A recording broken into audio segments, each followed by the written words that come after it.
Hi everybody, today I've got an Orzhov deck that aims to use Ratadrabik of Urborg to recur all of our legendary creatures. So I was using this card in a deck with Giada earlier just to mess around with some 5-color legendary antics, and Ratadrabik was probably one of the best engines in the whole deck of just keeping things moving. So it naturally lends itself to a couple of combos, and now that Dominaria United's been released, we have so many black and white legends that we really get to take good advantage of it, and it fits well with a lot of other legendary cards. So I was kind of surprised actually how many legends we have to use with it, and also just how well they naturally fit together. So still struggling with what the right numbers of those legends are, but it makes every game really interesting. We don't have to necessarily run 4 of all of these legends because multiple copies can sometimes get in the way of each other. So it makes for greater variety in gameplay, and it was just a good time. Ratadrabik, it's got Vigilance and Ward 2, it's a 3/3. Zombies we control have Vigilance, which doesn't seem relevant at first, but whenever another legendary creature we control dies, we create a token that's a copy of that creature, except it's not legendary and it's a 2/2 black zombie in addition to its other colors. So, for example, if we have our copy of Aron die, it comes back as a 2/2 zombie, and should we have a second copy of Aron, we can then play the legendary creature and keep the token as well. So that, again, helps with having multiple copies of legends in your deck. You don't always necessarily have to get stuck with 2 in your hand. But what that also means is since every other creature in here is legendary, that if Ratadrabik is out on the board, we've got some resilience to board wipes. We can recur things with Braids, which is another good combo in here. And we just get to take advantage of a lot of different interactions in this deck. So let me go through a couple of other ones real quick. Let's start on the low end. We've got 3 copies of Cut Down. It's a great, quick, early removal spell. Looking at 2 copies of Fateful Absence to hit planeswalkers and bigger creatures. We've got 2 copies of Giada, Font of Hope in here, mostly because it's a 2/2 flying with Vigilance. However, in some cases, it can also power out our 2 copies of Liesa, Forgotten Archangel, which will also lend itself to some more graveyard recursion shenanigans. Sorry, is that Archangel? Archangel? I should look that up one of these days. Next up, we've got 1 copy of Thalia in here just to mess with some non-creature spells. Again, we're running a lot of creatures in here, so it's usually not an issue for us, but I had some fun in that Giada deck with a few copies of Thalia plus Ratadrabik here, so we're going for just a few more 2-drops in this deck. Jadar, great card to have against control decks. Just having 3 damage every turn unanswered is pretty nice. We also get to use those zombies in combination with Braids, in combination with our Meathook Massacre, and in combination with our next card, Elas, il-Kor, Sadistic Pilgrim. It's a 2/2 Death Toucher, so it's a pretty decent blocker on its own, which we need sometimes. But then it kind of acts almost like another copy of Meathook Massacre. Whenever another creature we control dies, our opponent loses a life, and it also gives us life whenever something enters the battlefield under our control. So with all of our token generators and our Ratadrabik going off sometimes, it gives us a little bit of life as well. A couple of copies of Meathook Massacre, which is really good with all of our stuff dying and coming back all the time. Adeline Resplendent Cathar is great for creating tokens. It's a really solid creature on its own and can help us build back up by itself sometimes. Braids Arisen Nightmare is a really solid card if you've got kind of an engine to go with it like we do here. Being able to sacrifice a worthless creature token and draw an extra card, and it also lets us get rid of extra lands too if we happen to be flooding out. I've got Nashi in here as well. It's just a fun card that I wanted to see if we could ninja out on some of our opponents, and it's a good way to play more cards off the top of our deck. Also trying 1 copy of Aron in here. We should be able to sacrifice some of our extra tokens and make our team a little bit bigger. Plus a 3/3 for 3 is not bad stats on a body. Looking over at the 4-drop slot, we've got Henrika Domnathi. I know I'm not saying that correctly, but gives us some more card draw options and can transform into a flying Death Touch lifelinker over there. In addition, we've got everybody's favorite at the moment, Sheoldred the Apocalypse. Great for helping to finish off some games or helping us to come back with the gain life ability on there. Also an excellent solid body at 4/5. 1-of copy of Edgar Charmed Groom. Not a bad thing to make a copy of with Ratadrabik out on the battlefield, and just another annoying thing that is difficult to get rid of for our opponent.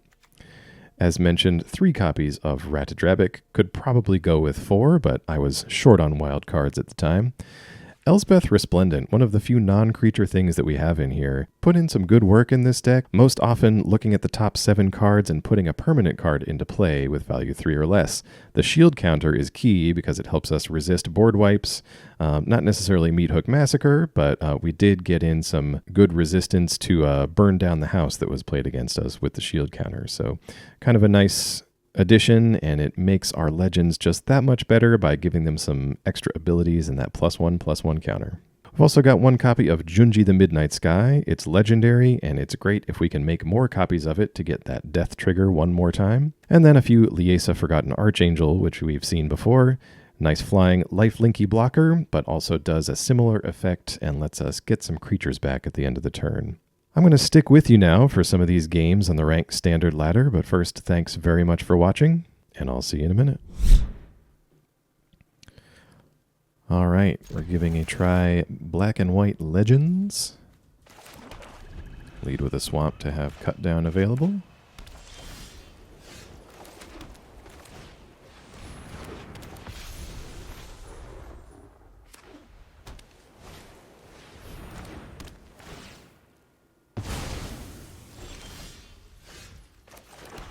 Go ahead and pass it back.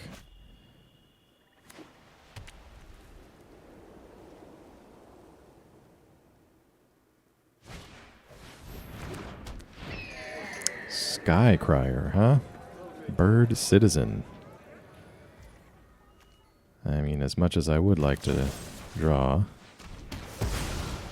sort of the unwritten rules, like if you don't understand why the opponents put it in the deck, then they've either got something nefarious planned with it, or they don't have that many cards yet. This Ratadrabik of Urborg, one of the most interesting cards for me from the new set, rewards you for playing like almost commander in standard. So I've seen this in some of the Jadar decks, but wanted to give it a try here with a lot of the black and white legends that we've got.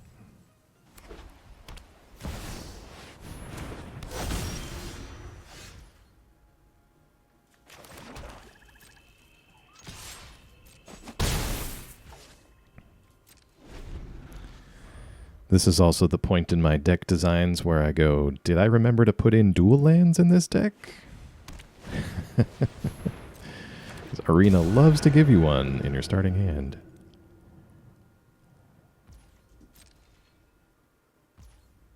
Yes, that may not survive. I am sorry.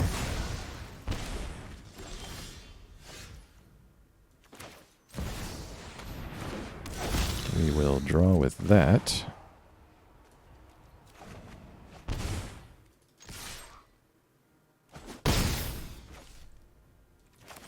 Might as well play the swamp. Oh, this hurts.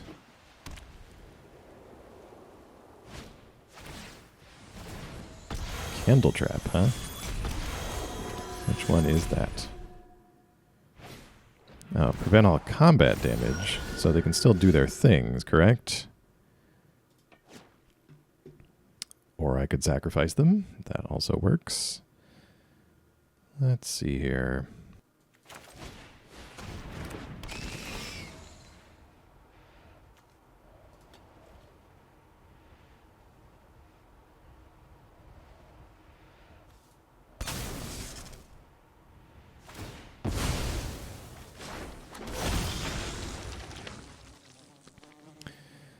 Let's see. I will go ahead and sacrifice a land. Opponent in the tank over whether or not to sacrifice a land. Not a hard choice.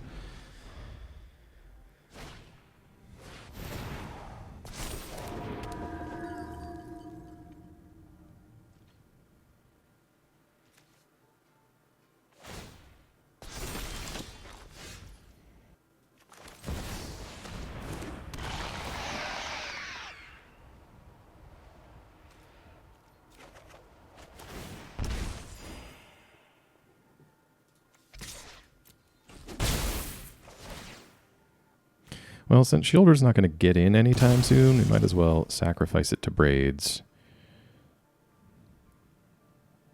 This should trigger Ratadrabik as well.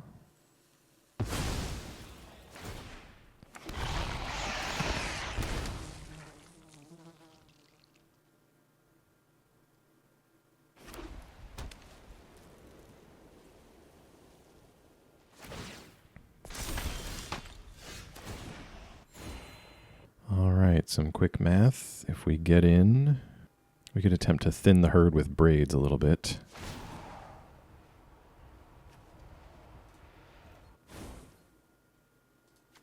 Oh yeah, I forgot transformation doesn't work because it's a token. Luckily we don't lose the token. That's fine. Figured it was going to die.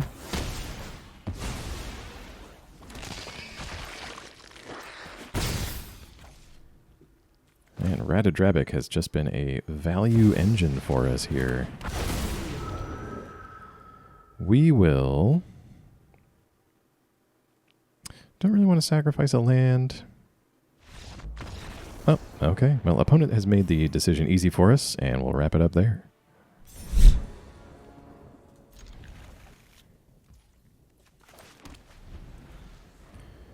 Trying again with black-white Ratadrabik in Standard.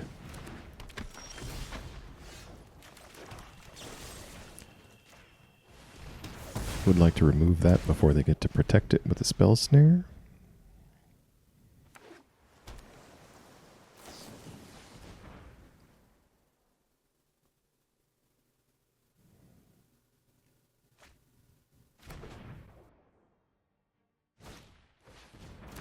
Alright, we'll plan to play Adeline this turn.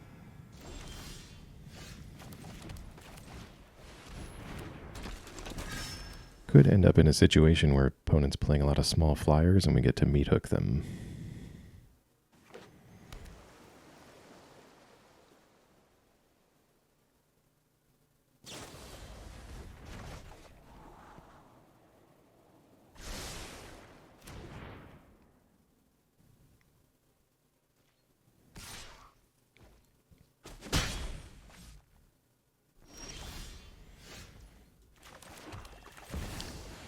To make the best use of our mana, we'll try to get Sheoldred. I get the feeling one of these things is getting countered.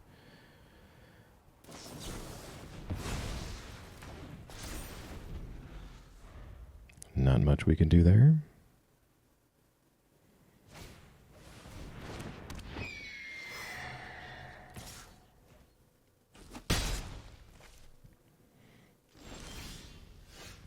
One mana left open. We're probably going to run straight into a Spell Snare. Or slip out the back.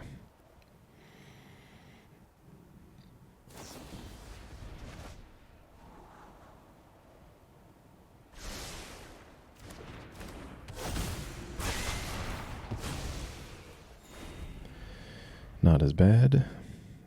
Ledger Shredder gets returned to the hand with a Fading Hope.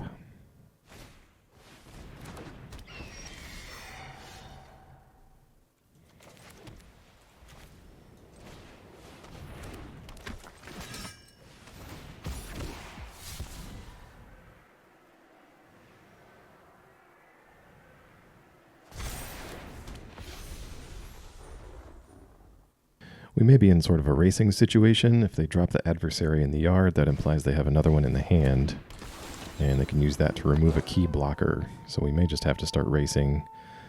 Obviously going to get Liesa down next turn if we can, and try to gain some life back.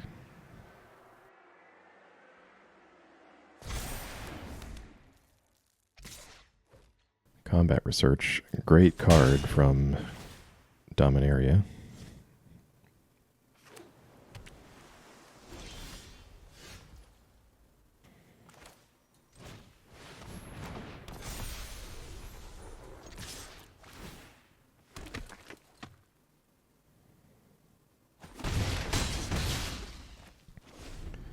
Feeling a bit better. Liesa, a good blocker, gets a counter here. Now with both Braids and Liesa, we're able to kind of recycle our own creatures. That is, if we sacrifice something to Braids, Liesa will bring it back at the end of the turn. Can't block this stowaway here. Opponent will get a chance to loot.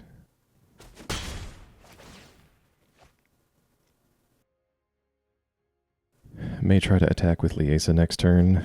The better life cushion that we can give ourselves gives us greater hope against a March of the Swirling Mists, which will just go ahead and take a lot of our guys out. 4 mana open Means that's a possibility here.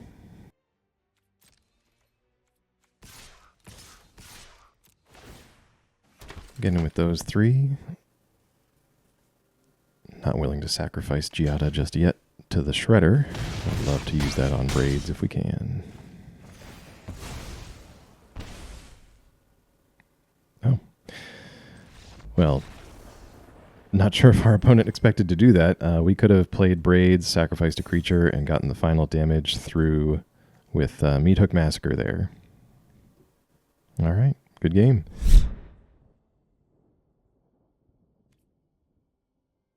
This looks okay. Not the greatest, but okay. My cat says hello. Not sure if you can hear that. All right, we keep cut down available for nothing. Get Jadar down on the battlefield.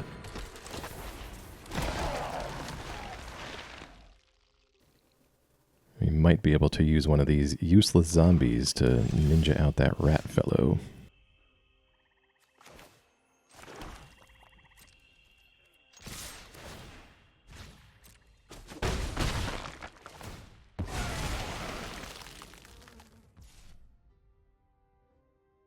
Now, I could be reading this wrong, but since there's no stickiness happening on our opponent's turn, they might not have removal. So I'm going to try to do this now.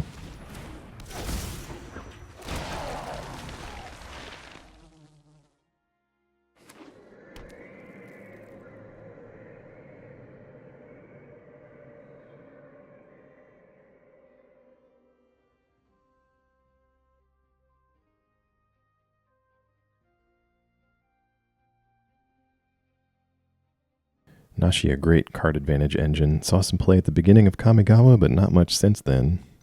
It's kind of overshadowed by all the other good stuff that Black has going on at the moment.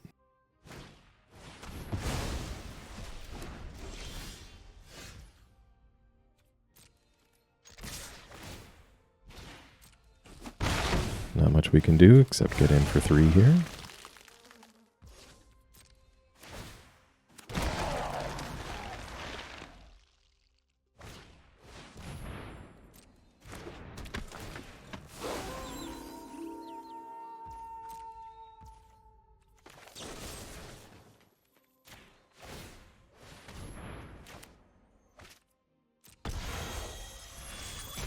Discard one of the cut downs. This looks to be more of a control-y build, so they're not going to have that many small creatures.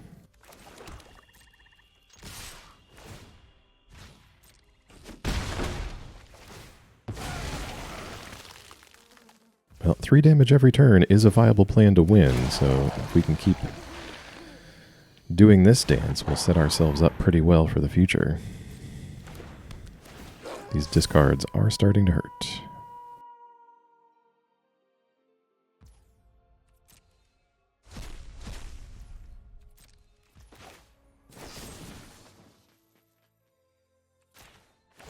We'll do the same thing again, discarding cut down since it's not as useful.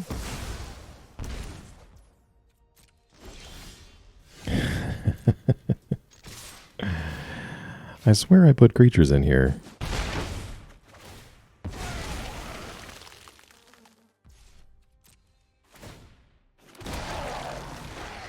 Jadar just going to town with these zombies here.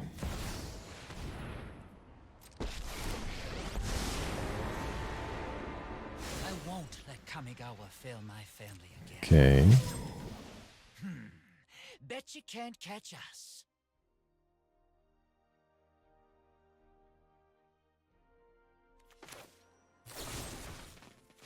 Well, I say we go for it. We don't want them drawing their way out of this, and chump blockers are not good for Jadar. That's not bad.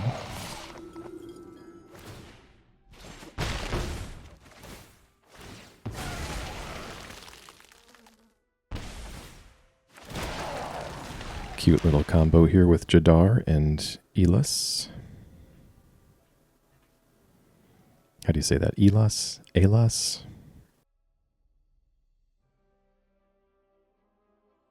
Opponent suffering from some mana troubles, just like we are.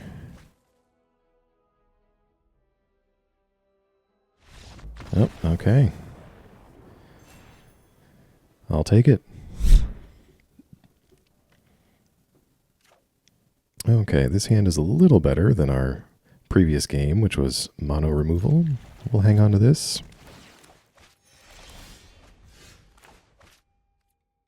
Well, if we play our cards right, we can curve our way on up here if we get a second white land. Take one from Kumano. There it is, right on time. No sticks from our opponent, so I don't think they have a cut down. But they could easily have play with fire or something to that effect. Opponent deciding not to sacrifice that creature to Elas. That is fine. Since it's out of range of cut down, we'll get Adeline here. Keep Elas back on defense.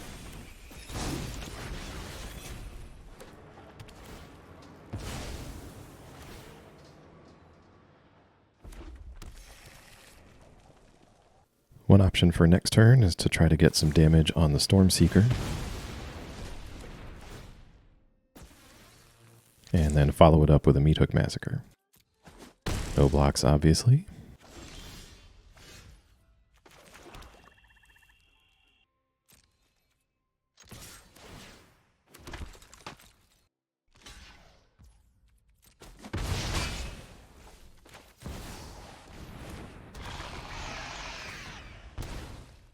Play Sheoldred, probably the best thing we've got going on right now.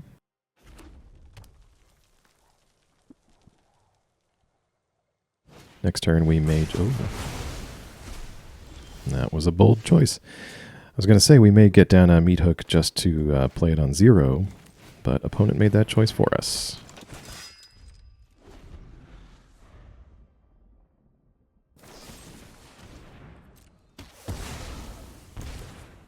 Opponent does not want us to have an Adeline on the board, and my deck does not want to give us any lands. So let's go ahead and get this out on 0. Make the best of it while we can. These will be excellent for rebuilding if we can get any land. Perfect. Let's go ahead and do that.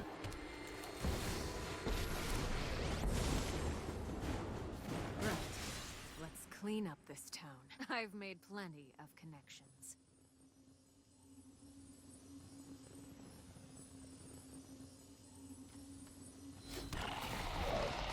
We'll go with Elas. The Death Touch plus a shield counter is a nice option for now.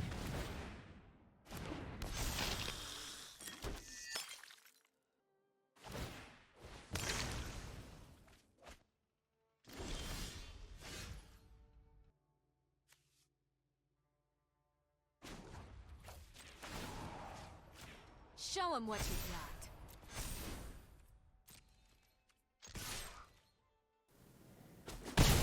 Opponent thinking about blocking there.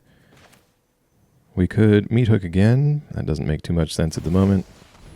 We will just Sheoldred and pass.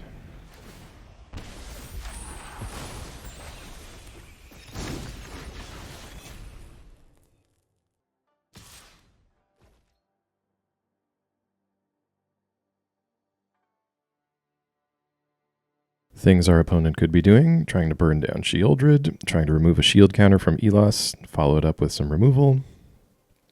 They could have another burn down the house in hand. Well, we'll give up Sheoldred potentially.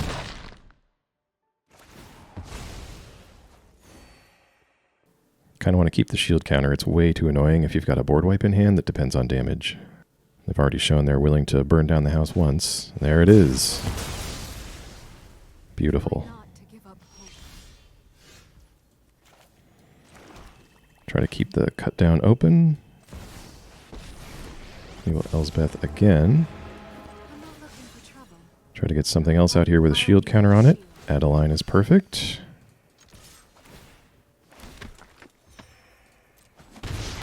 Get a bit of life from Elas, and we'll hold up cut down for this turn. Really wanted another thing with a shield counter, because they could be holding on to another burn down the house.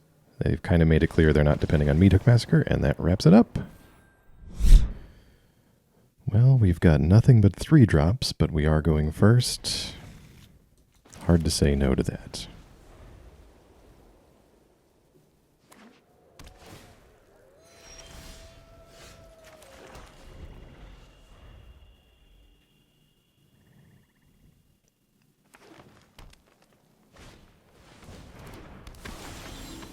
Outland Liberator, great little card. We'll lead off with Aron here. I'll plan on doing Adeline next turn.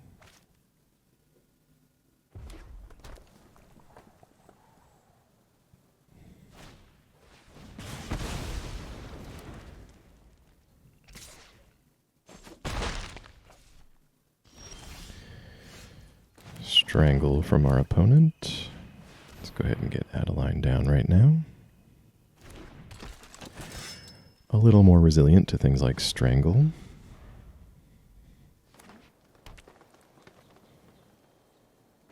I think our opponent wanted to play a Tovalar last turn. Howlpack Piper. I've been seeing this pop up a lot more.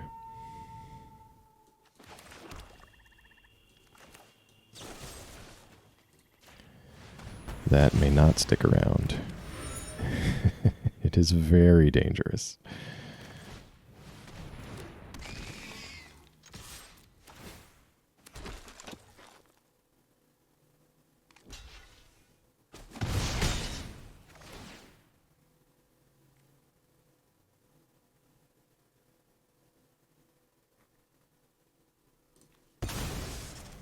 We'll sack a land here and try and draw a card. Our top end is 5 mana, and the odds are pretty good that we'll get the 5th land back anyway. But given that we've got doubles of Adeline and Braids, I think we're going to try to throw everything at the opponent next turn. Oh, Glorious Sunrise. Love that card.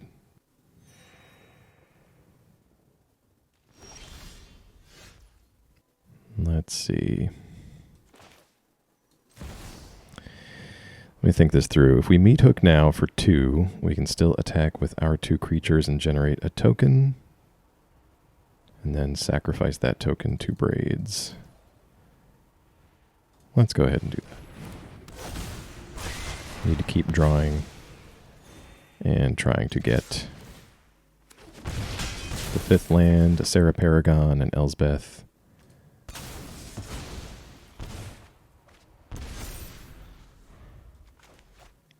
Opponent's sitting on a lot of mana right now. Taxidermist. This does appear to be vaguely wolf-themed. But usually by now we've seen Tovalar, Ill-Tempered Loner, which is great. This appears to be more of the draft leftovers at the moment.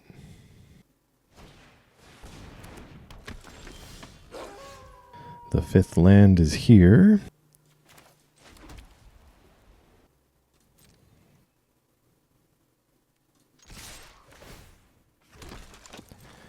Let's try swinging with everybody. We've got backup copies of everything, and I could potentially pull off a combat trick with a Fateful Absence here if they get too confident. And we may just Fateful Absence this one blocker if that's all they go with. Trade a Fateful Absence for another card. All right. Let's see. We can Fateful Absence, the Taxidermist. Trade Braids away, play the 2nd Braids. Sack our token and draw a card. That seems good.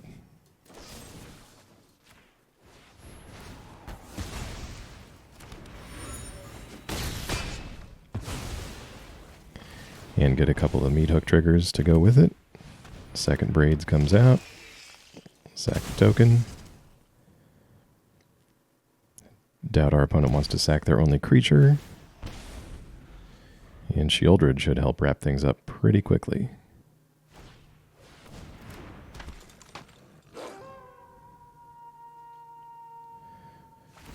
Should see our opponent gain some life here.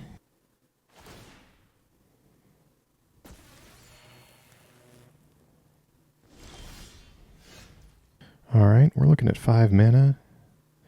If we attack and get a token, Adeline goes up to a 3/4. I'm okay with that.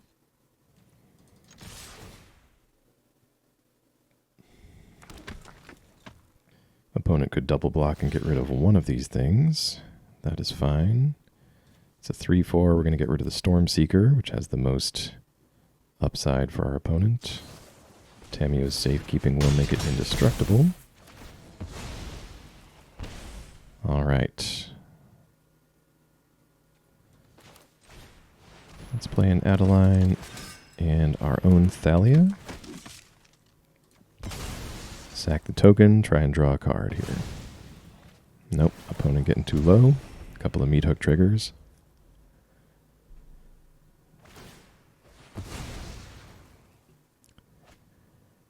Braids is a very solid little card draw engine if you can give her enough food, I will say.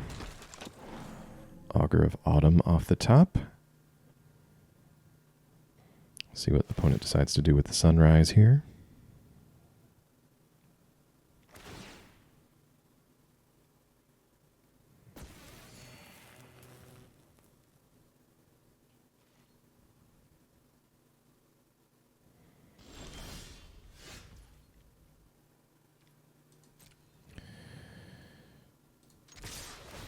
We're just going to go in. There's no advantage to playing Sheoldred pre-combat and letting them know what's up. Don't really care if Thalia dies here. We're going to just try to grind them out with Meathook triggers and Sheoldred activations. Well, I guess they're not really activations. Those are triggers too. But pushing Adeline up to 5 doesn't really let us kill two things. I'm going to take care of the Stormseeker if I can. One trigger from Meathook brings them to 1, and Sheoldred plus their draw guarantees lethal next turn. Braids activation for fun. Alright, good game.